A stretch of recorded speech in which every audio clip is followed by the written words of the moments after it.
ఇక్కడ ఇంకా గర్ల్స్కి ఇంకా సపోర్టింగ్ లేదు, ఇంకా ప్రాక్టీస్ కూడా సరిగ్గా లేదు. ఏం కావాలి?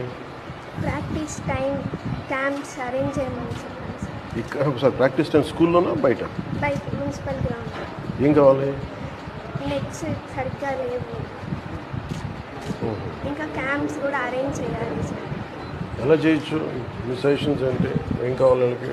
అంటే టైం ఎక్కువ ఆడాలి అంటే టైం ఎక్కువ పడుతుంది సార్. అవును, కాదు ఇలాంటి అలాగే మన స్కూల్లో మనం తక్కువ టైం అలా ఎందుకు డిఫరెన్స్ ఎందుకు? గర్ల్స్ తక్కువ టైం ఎందుకు? అంటే ఎక్కువ మంది వస్తారు సార్, వాళ్ళకి సిస్టమ్స్ ఇందాక నేను ఒక మూడు తరగతుల విద్యార్థులతో మాట్లాడుతుంటే చాలా సమస్యలు నా దృష్టికి తీసుకొచ్చారు. ముఖ్యంగా ఆడపిల్లలు, మేము క్రికెట్ టీం ఉన్నాం, మేము 12 మంది, మాకు టైం ఇవ్వట్లేదు, మాకు ఆడుకోవడానికి సరిపోవట్లేదు, మాకు కెరీర్గా